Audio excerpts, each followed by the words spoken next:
I'm standing in a garage in Florida, staring at a car that shouldn't exist yet. No cameras rolling for views, no stunt, no YouTube gimmick.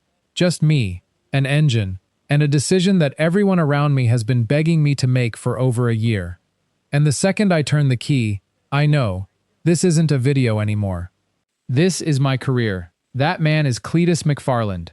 For months, fans assumed his biggest obstacle was NASCAR approval, or more opportunities at RCR.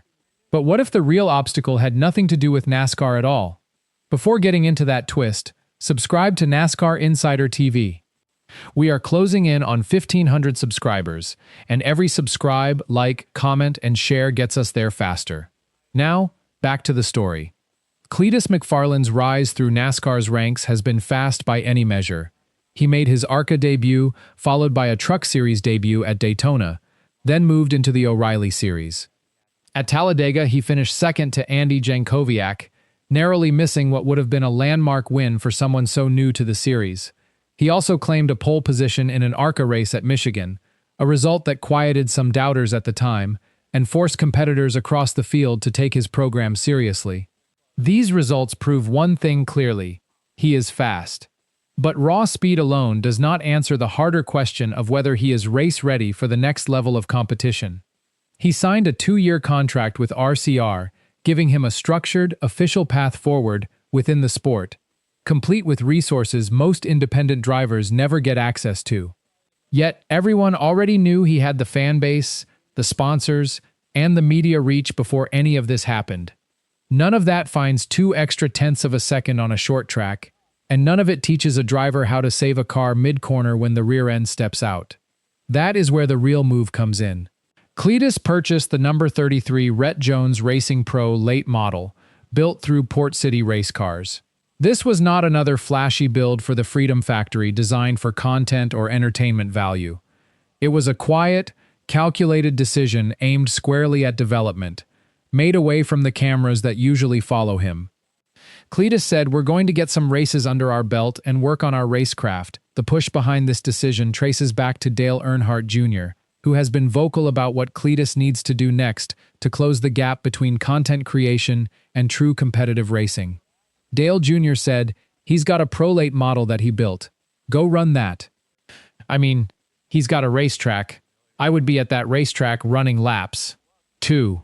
This purchase is the turning point the entire story has been building toward, the moment where intention finally turns into action.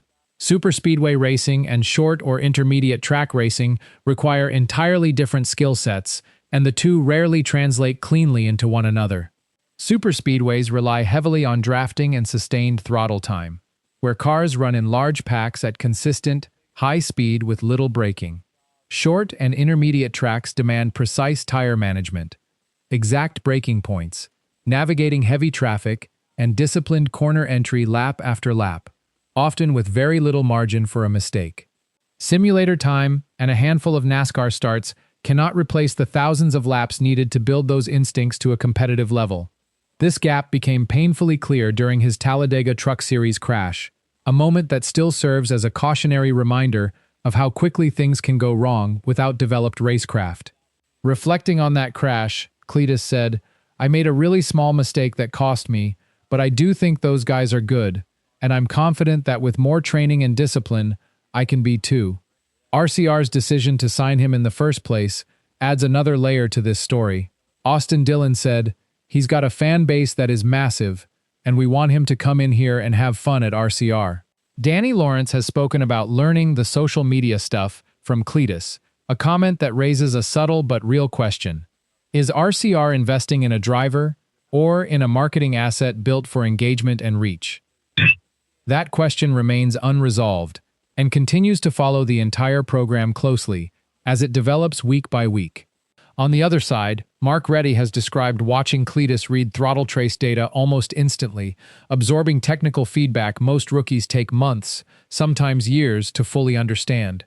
That detail pulls the narrative back toward the idea that he is the real deal, someone genuinely worth the investment RCR has made. Both sides of this argument coexist right now, and neither has been fully settled by results on track. Every lap he turns in the new late model adds another data point to one side of that debate or the other, which is part of why this particular purchase carries more weight than a typical equipment upgrade. The fan reaction to this entire move splits cleanly into two camps.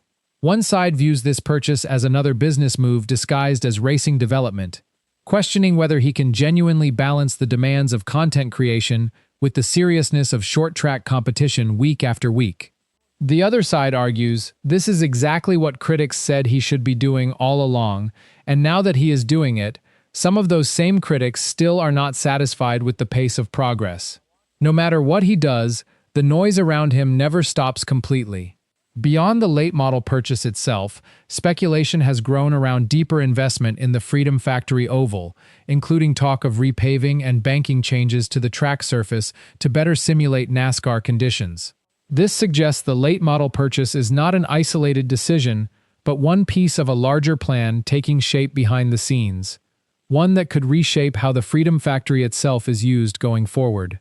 His fan base remains divided on whether this signals a serious threat to climb the NASCAR ladder, or whether it is simply another sideshow attached to his growing content empire. The stakes became very real during a test day at Tri-County Speedway.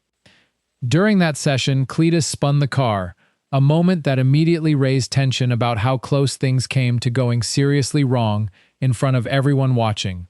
Following the test, Cleetus said, "This thing is way better than all of the other cars I've been driving. It doesn't have so much horsepower that you instantly get in trouble all the time. My neck is literally burning."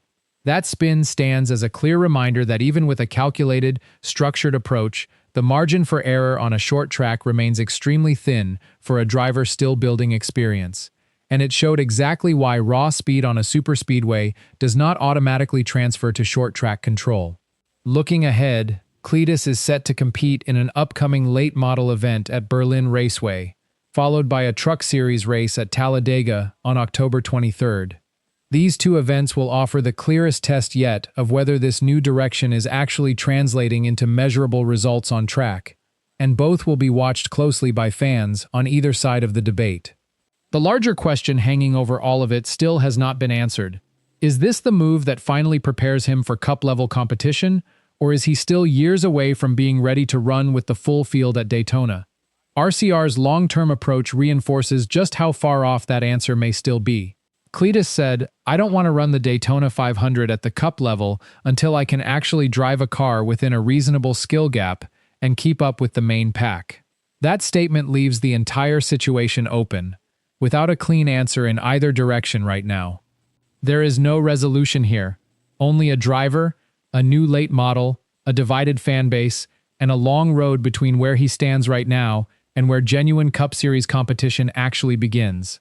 If this breakdown gave you a clearer picture of where Cleetus stands today, drop a comment with your take on whether he is truly ready for this jump, and share this video with another NASCAR fan who needs to see it. We are pushing toward 1,500 subscribers on NASCAR Insider TV, so hit subscribe if you have not already, and comment below with your prediction for how this late model season plays out for him. If you enjoy real NASCAR breakdowns like this, you'll like what's coming next.